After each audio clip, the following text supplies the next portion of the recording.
Kids on the floor, paws at the door, spills in the hall.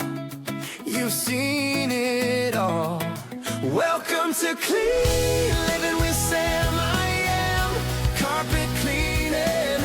We're the team that you need and breathe and feel that sparkle again. Welcome to Clean Living with Sam. I am. Oh yeah. Welcome to the Clean Living Podcast with Sam I am Carpet Cleaning. Today we have Zach Golden from Golden Light Ministries. Welcome, Zach. Good morning. Just a little bit of background about Zach. He has worked with us for about the last 7 months. He's done a little bit of everything, been with us in our busy season, as well as handled our on-call emergencies. So we've really appreciated him, but now he is he's going to be going on to bigger, better things, and we're going to be talking about that today. Zach, you want to give us a little bit of background about yourself? Yeah, I've always been in the Frankfort, Indiana area. Struggled with drug addiction and self-worth most of my life. Self-abuse, built up prison up in my own mind. Led me down a really cool road where I got to meet Jesus, and that was in December of 2017. And I started working at the Crossing, which is a high school with kids, teens that struggled, kind of the same area that I did. And that kind of led me down the road where I started working with your wife. And then when I left the Crossing to do this endeavor, that kind of opened up that passageway where I heard about cleaning carpets. It was never somewhere I envisioned myself. I think it's cool when we can step back and see where God has like ordained our steps. Yeah. And I think this is one of those steps that's taking me to go serve Him across the overseas. I think that's a beautiful thing. A little about me. I have a daughter. She's 19, just got married. Maybe future endeavors cleaning with them I am. So that's about it. So Zach is now going to be transitioning last week, which is last week of helping us out. And we'll get into where you're going from here. But real quick, I got to ask, what's the nastiest thing you've seen working for Sam I am? For the most part, it hasn't been overly bad. I went to an apartment at 1 o'clock in the morning, but I walked in. They didn't say anything over the phone, so I just do my normal show up with the van, pull up, go in to see it, and the guy had an apartment, and he wanted me to go through the window, and I didn't really know why, so I went ahead and went to the door window, downstairs, and it was fairly nasty in there, and continued in the hallway, so I went out in the hallway, and it was something I hadn't seen. I had to call you and say, hey, can I do this without breaking the equipment? It was septic, sewer water, and there was all kinds of stuff in there that I did not expect to see. Right. And it was not a normal extraction. It was kind of shoveling it up and pushing to the side. But it wasn't even nasty in the sense of like I had to clean it.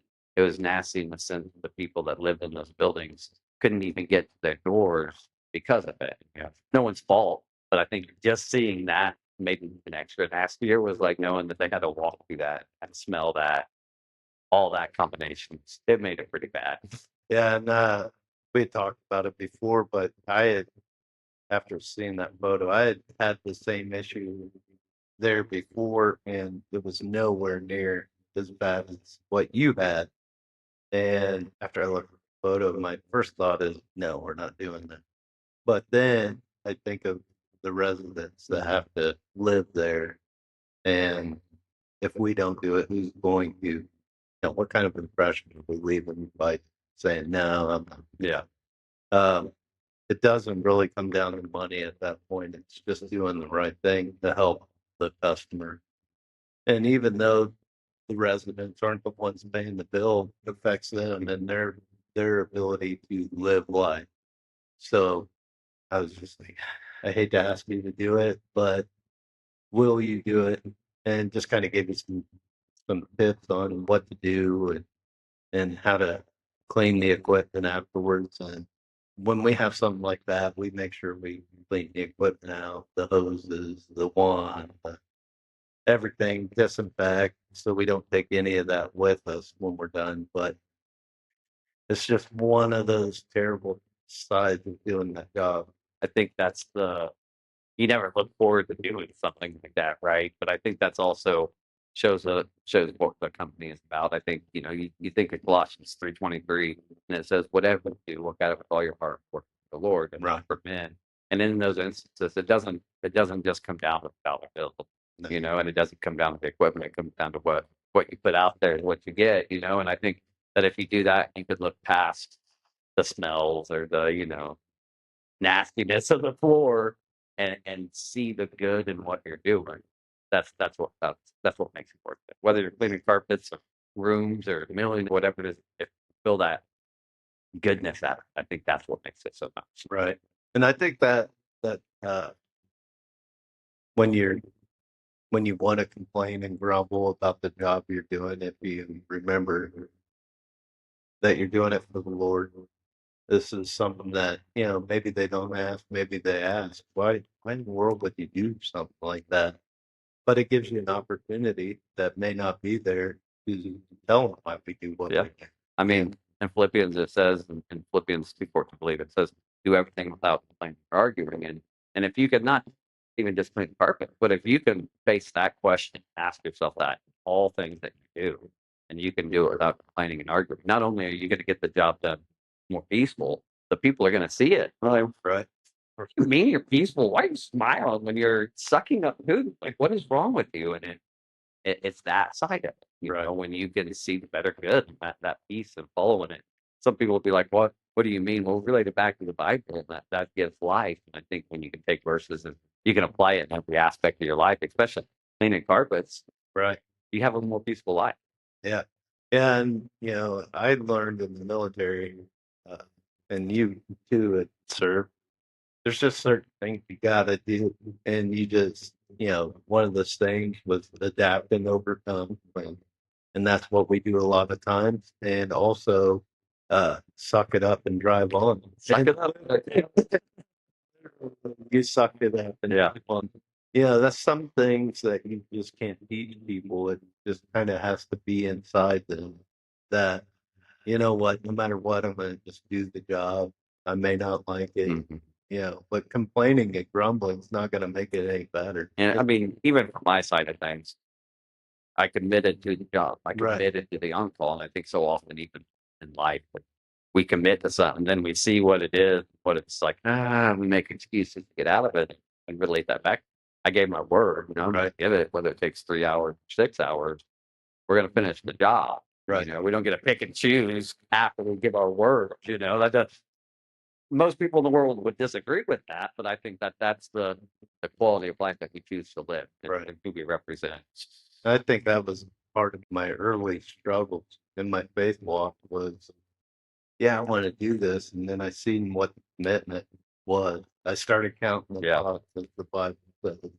And I'm like, I'm not ready to get that thing up right now. Yeah, I like it. I like being in control and knowing what I'm doing and being able to pick and choose. But I'm kind of glad to pick and choose. Right.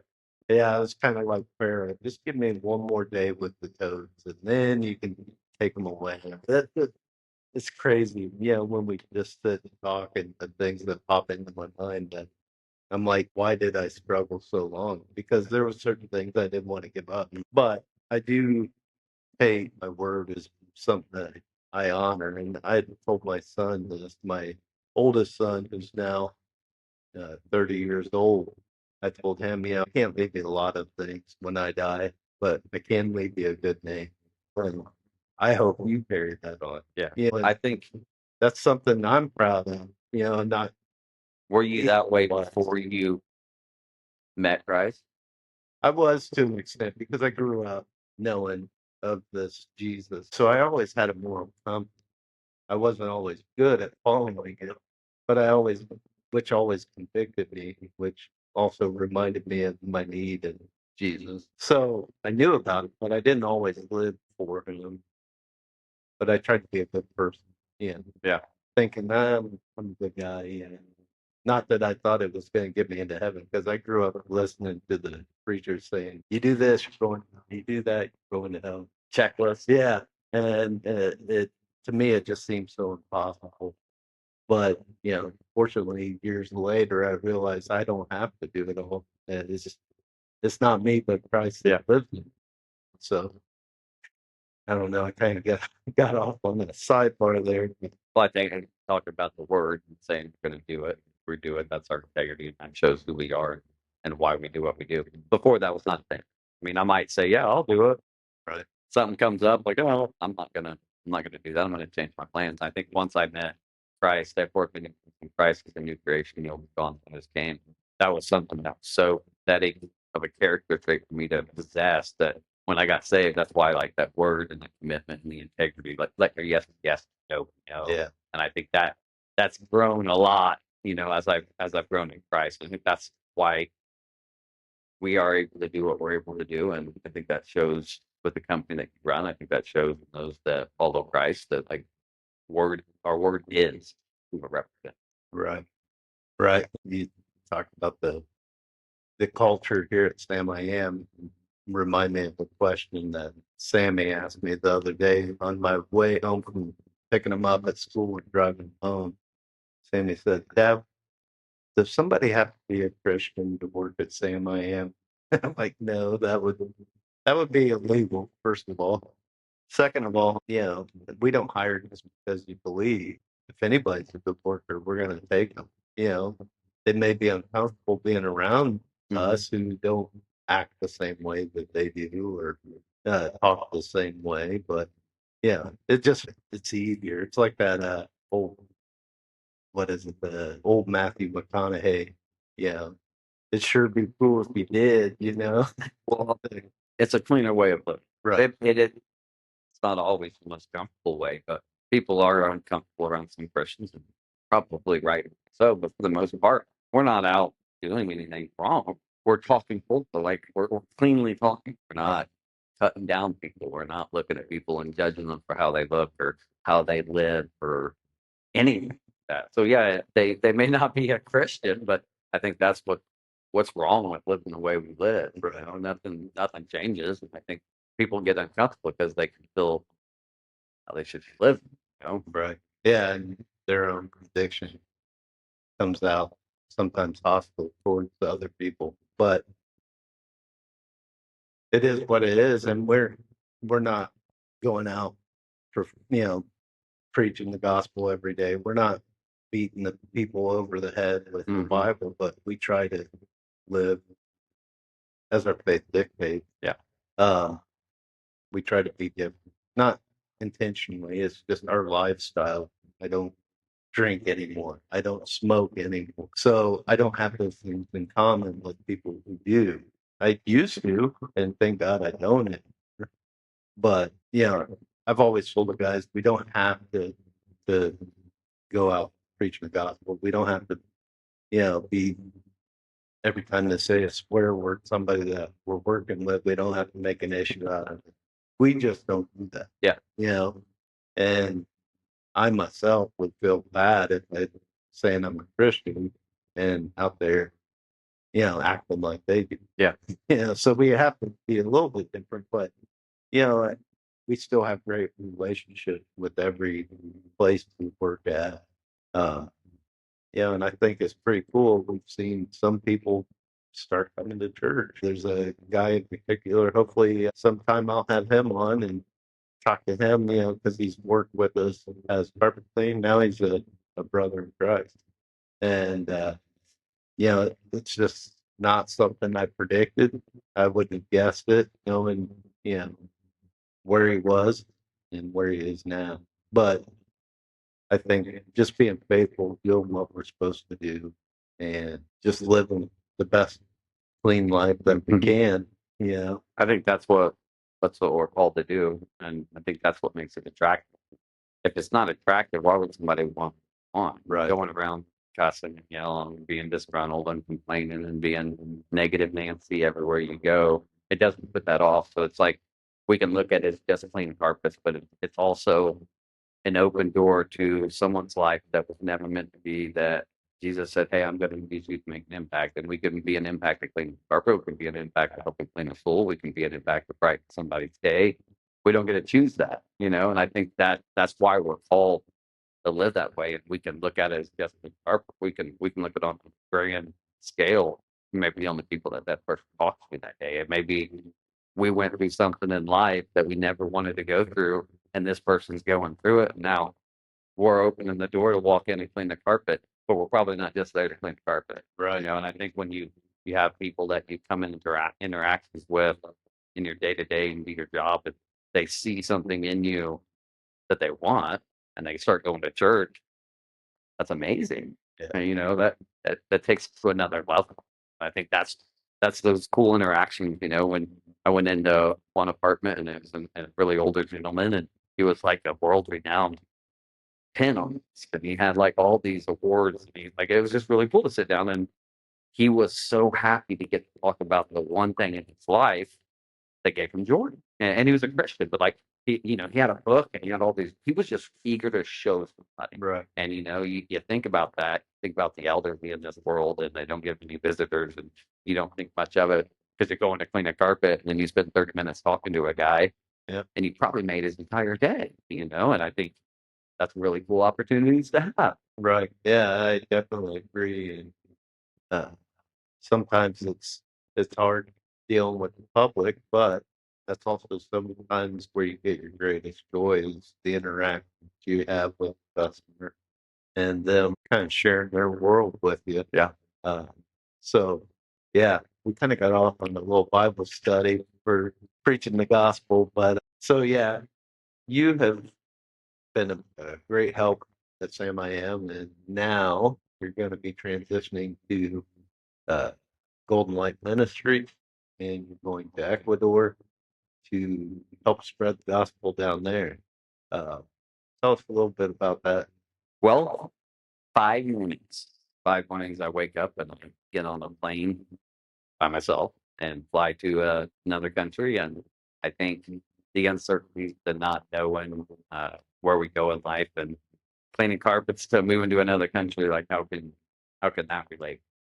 Comes back down to the lifestyle cleaning. It's not just clean living in the sense of cleaning your carpets. It's clean living in the sense of how you treat your soul, how you see other people, how you see self worth, how you're loved in the image of the Creator. And I think the all the struggle, James says, consider pure joy, my brothers, you face trials of many kinds. And all the lessons where I've learned in life that I've really screwed up, God has allowed those messes to become a message. I think being called to go to another country that I don't know the language yet, don't necessarily know the culture, and I don't know any of that. I'm just peon, drug addicted, Zach Golden ever measured up compared to the love that I was shown when I was rescued from that person when the new creation came in. That doesn't change wherever you are in the world. That the deplority of how one person looks at himself doesn't matter if you're in Ecuador or Chile or Africa or United States or Europe or Ukraine.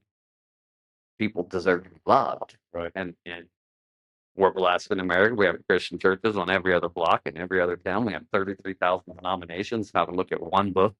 And I think that we're called to do that. Not everybody's called to go to another country. So to have Jesus say, hey, go, okay, you saved me from death.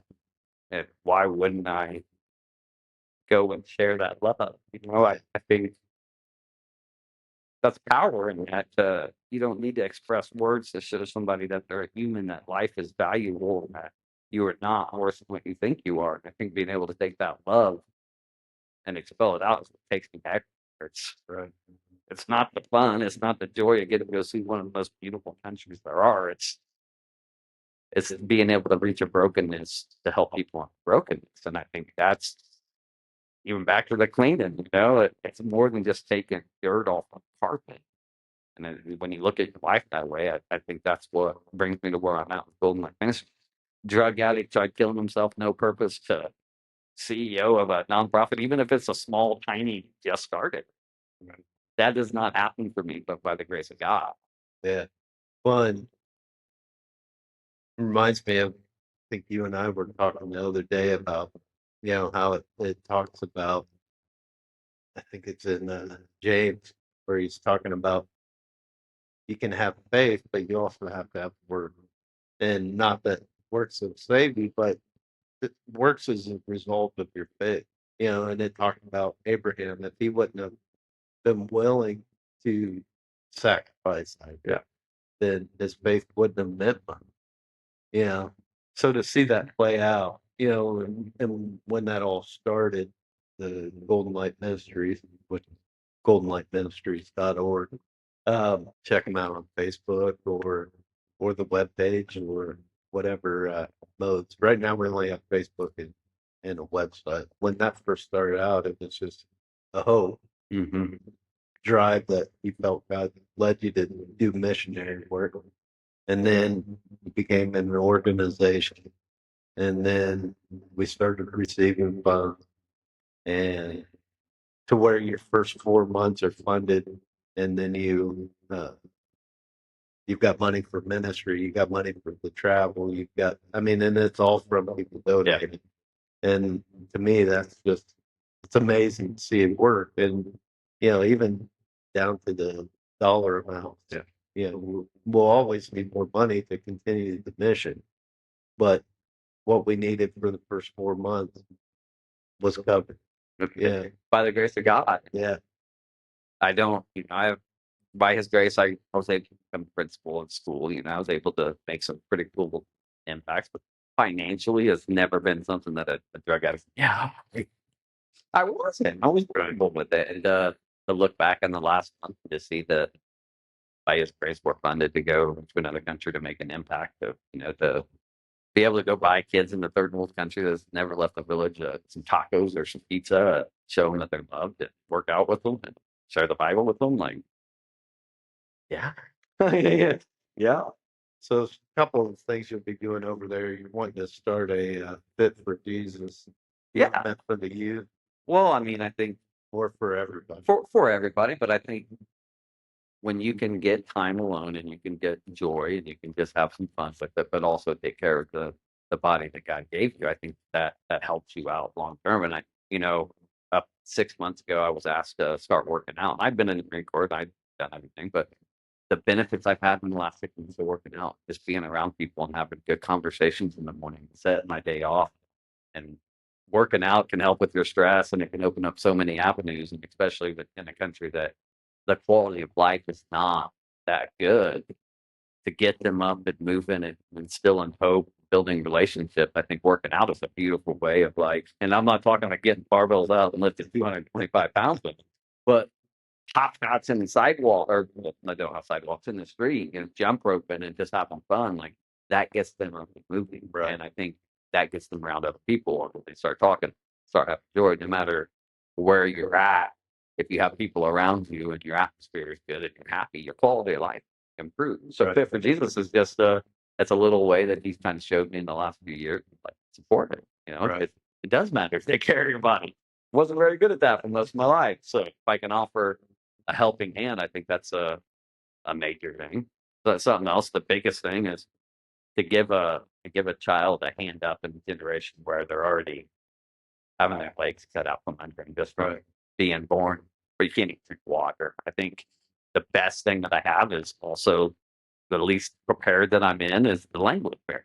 I think being able to sit down with people, and it's extremely daunting to think about, but to sit down with kids, have flashcards, and have like little pictures and stuff of English and Spanish, and getting to teach them a language that will give them a hand up no matter where they go in the world, because we're privileged as Americans to get to speak English, and they can then help themselves and have a dollar bill to translate. I think that itself is important than anything, is that can help pull them out of the environment quicker than anything. It's just giving them another language to give them a hand up. Yeah.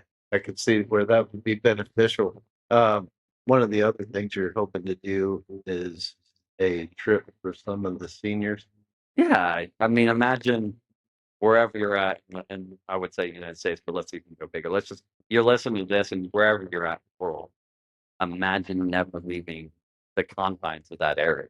And Right. it's one of the most beautiful countries in the world, and I think that's the deplority of their life, is they're stuck 5,000, 7,000, 10,000 feet up on a mountain, and they're not able to get out of there. There's one road in, one road out. I think being able to get to an Amazon forest and being able to see something that you've lived around for 80 years for pretty cheap when you look at Americans. And, $2,200 we can rent a bus for 50 people to go down 8 hours to the Amazon basin to see a country they've lived in, to see that it's beautiful, that God created these things for us to go out and see, and to be able to instill hope and give something to somebody that hasn't had an entire life. It's not about me and that moment. It's not about Golden Light for that moment. It's about that person being valued and being seen and getting to do something, even if it's a reward. Right. And that's something, no matter how long they live or continue to live, they're not going to forget. And I think that opens the barriers of like those blinders we put on our whole life. Imagine 80 years of never being seen or heard, valued, and then all of a sudden, bam, some guy comes in and takes you out and go see the forest. Well, why? Right. Well, then you get to share like why I've been able to do that, why I'm alive. And I think that joy and that appreciation of human being makes a difference. And Right. that's what we want to do, right? We don't want the world to go worse. Like, the world's bad enough as it is. We don't need to add to it. But if there's something we can add to it and a good simple thing, then yeah, that one's big on my heart. It's not I want to do this and shove the gospel down there and throw Jesus and say you're going to hell if you don't accept it. It's to show them that they're loved. And I think to me that's a really big one, because that's constant fruit and like free advertisement. Yeah. uh, so those things that you're wanting to do extra, I mean, there may be some of that in the budget, but you do need additional funding for like the trip or to buy extra things once you're down there, because you can't ship anything. Yeah, down. no mail, no Amazon, no UPS, none of that. And I think we've been blessed. I mean, to have those funds in our account, but those are daily operating, and living in another country and being able to help out in ways we need to be or smart on how we handle our money. So when we can come up with special projects, it also gives the donor rights to choose to what they want to do, Right. And I think that's a powerful thing. And it's not asking for a lot of money, but when we can break out separate projects like that for the gospel and say we get money up to this, we're always allowing ourselves to have money to do kingdom work that we don't see coming. Right. And I think that's very powerful, because a man can commit all his ways, but it will not succeed. And I think we have to be smart how to do that. But if you commit your ways to the Lord, He'll see them through, And I think being smart with that, having that money, and I think it's hard for me to get on and ask for money, and I see my face plastered on Facebook, and it's enough to make me not want to do another video. But there's a need for it, and there's a necessity for it. So I think breaking it down is a smart way and an easy way for donors to hop on Give Butter, Yeah. and make a donation. That leads me to a couple of ways to give. So you've got online at Give Butter. You can find it on the Facebook or on the website. You can just mail a check in to P.O. Box 11, Frankfort, Indiana, 46041. Or you could also just get a hold of Zach at Z Golden and send him an email. Also, one of the things I think you probably need a lot of, and I think you've mentioned this before, is prayer.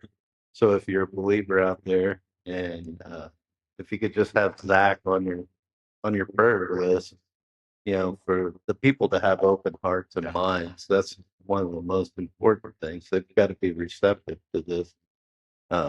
And some of them may have, lack of trust. They could, you've got the language barrier, several things against you, but God can open them all those. I think that's, the scripture in Psalm 133 says how great blessed it is when brothers live together in unity. And I think prayer above all things.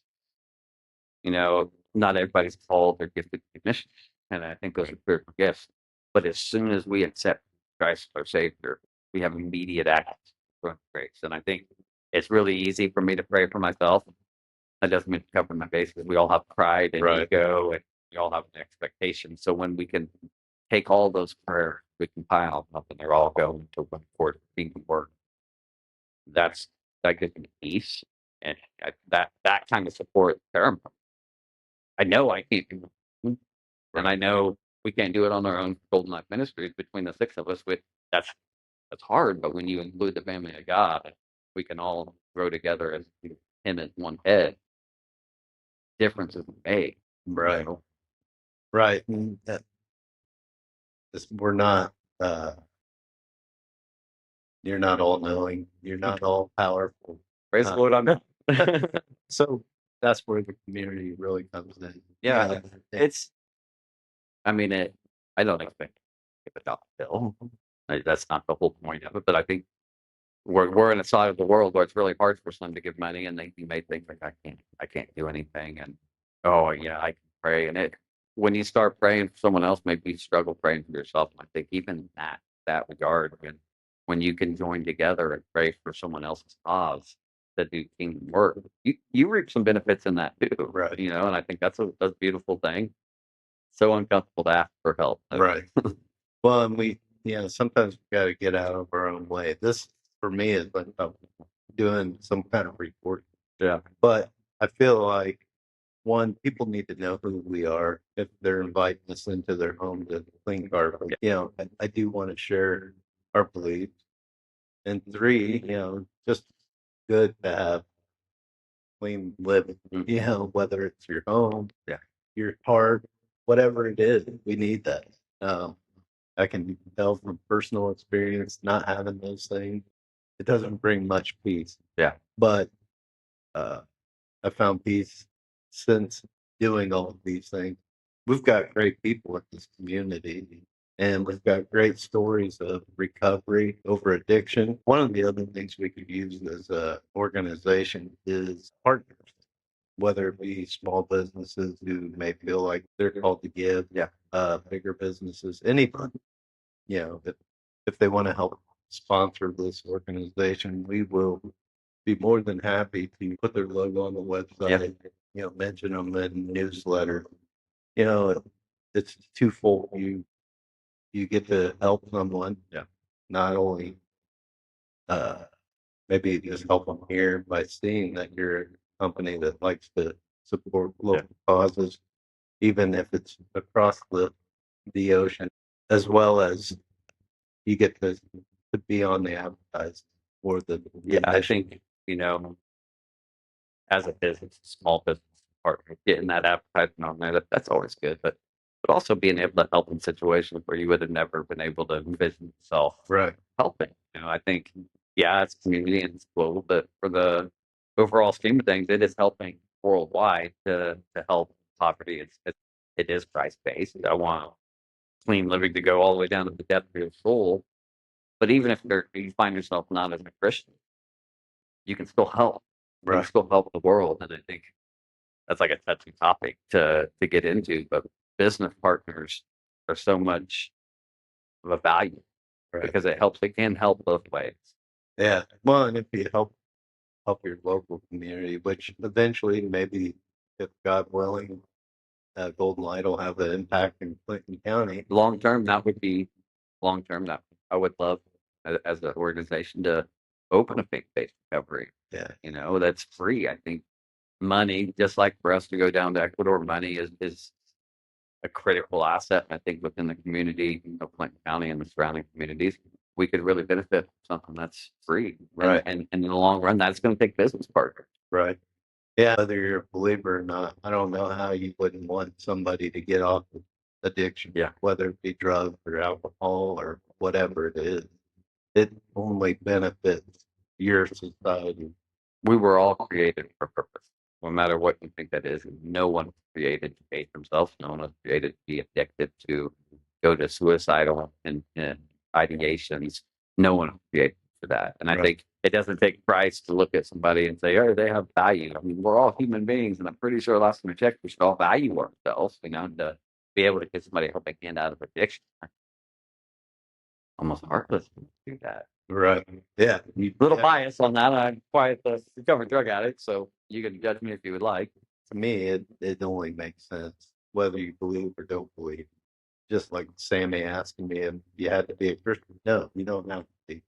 Anybody can support this.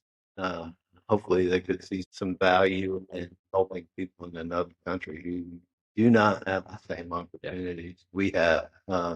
Unless you've been in the third world or even a a second world country. Yeah, you just don't realize not everybody lives the same way that we do. Not everybody has access to clean water. Right. Yeah. Yeah. I won't be drinking any water. That's where I got to get bottled water. I think those are things we take for granted. Yeah. We're blessed. Man. Or sewage. Like some places don't have, a sewage. Yeah. I was in Korea right out of AIT, and I remember back then I partied quite a bit. So I go down to the town right outside the bay in Camp Casey and go into a restroom, and there's a urinal, but there was nothing underneath that urinal. You peed in the urinal, and then it just dropped on the floor. Oh, lovely. But too much information. The way others live, though, that you Yeah. would never know. It may be too much information, but it's probably not too much information for people that never knew that was a thing, and sometimes it takes people to uncomfortably sit on the podcast and point things out. I think that's the kind of what we're called to do, right? Yeah. Back to like trying to bring it back to Sam I Am. It's so much more than just cleaning carpets. Yeah. It's so much it's satisfying to see it stain come out of something. Yeah. How much more powerful to see it stain come out of your life. Yeah. And to even more so to be that person behind the scenes that got to clean, remove the stain. Yeah. That person is going to be blessed to help them out. So yeah, imperative. Yeah, definitely. Well, thanks, Zach, for recording this again. We did this once, and hopefully this time it'll be a one and done or two and done. But thanks for coming on. Thanks for your time. One thing. Yeah.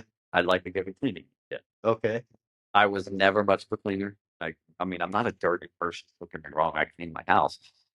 But just one thing that I've realized, going to apartments and cleaning, like sometimes we think it's clean and all that. And I think of like we're on clean living and a podcast. And I just want to say, when you go and you spend $10 to $15 special chemical and you spray it on a counter and you wipe it off right away, you might as well just buy some water and just spray it and wipe it away. Let the chemical do its job and let it settle. Yeah. And let it do its job. Go away for 5 minutes and come back and clean it. And it'll be a lot easier on you. We're all in a hurry these days. So in a hurry, man. And spray it and then start scrubbing. Yeah. Like, if I just let it set, it probably would have worked well. But Give it time. Yeah. I think that's good advice in all areas of your life. Clean living goes so much deeper than that. But I think that one thing I would like to say is the opportunities that Sam I Am, I never saw them coming. I never envisioned that going from a school education system to clean carpets going to Ecuador. But there's values to learn in all areas of your life if you're open. And I think the way that you treat people at this company, the way that they're affected by it, and the relentless that you serve the community, it's just to get it out there. That Same I Am is so much more than just a carpet cleaner. Yeah. And not only do we clean carpets, if you have a water pipe bust or if you have something in your house, you can call Same I Am for a water extraction, and you can do that after hours. And they're going to show up and they're going to be there, and we're going to take your best heart and interest. And I think that's powerful to get out there and let them know that Same I Am carpet cleaning is more than just carpet cleaning, but it's also looking out for your best interest. And I think for me, coming here and helping, I remember spending a weekend here cleaning and painting your walls and stuff. And I didn't clock in, but it gave me an opportunity to take a student that was struggling and bring him here and talk to him for 8 hours, And I think the growth of me just being at Sam I Am and getting to know you and getting to know the guys that work here has been a blessing. Yeah. And I get to take some of this knowledge down to Ecuador, and it's not the knowledge of cleaning carpet, it's the knowledge of how to treat somebody, how to see someone, how to give someone opportunities, how to look at things different, how to be satisfied with small things like cleaning a carpet. Right. Like now, if I ever clean a carpet, the diamond patterns in it drive me nuts if they're not done. But like when you get done and you see it, it's satisfying, Yeah. And thank you for the opportunity to get on here and have a podcast. Thank you for serving on the board, and thank you for allowing me to work for Sam I Am for the last 7 months. I think that's been a blessing. Yeah, definitely, definitely. And Zach brought up an important thing that if you do have questions on cleaning, email them to us. I'll put a link in the description for Golden Light Ministries and for Sam I Am Carpet Cleaning. just shoot us an email. One thing I've noticed since I started cleaning carpets, it's really hard for me to, and I hope everybody's listening because I am dropping a line here. It's really hard for me to go into other places and not recognize spots. Oh, It's hard for me to go into restaurants, pay attention, and there's several restaurants, by the way, right. that I walk in and I see stains on the floor. And now I look at them like, clean your car, take Filthy, care of yeah. it. So if you're a business, like customers see it. You may not want to spend the money, but customers see it. And I think walking into places and see it now, I'm like, oh my God, everybody needs a clean carpet. And I'm not doing it just to sell it. I mean, you think of the hallways and all this weather, we got all this snow and all this salt. And I'm definitely hitting the old advertisement hard here. Those carpets are going to need to be cleaned. If you Yeah. don't get them clean and you let that stuff sit in there and wear, and it's 6 months down the road and you're starting to see it, your carpet's going to be trash. You're going to be buying a whole new carpet. Spend a little money and get that carpet cleaned. Yeah, yeah, definitely would appreciate that. Especially after the last couple days of weather that we've had and not being able to work due to temperatures. So yeah, please call us. Well, thanks again, Zach, and I appreciate it. And good luck on your endeavors. Well, thank you very much and God bless.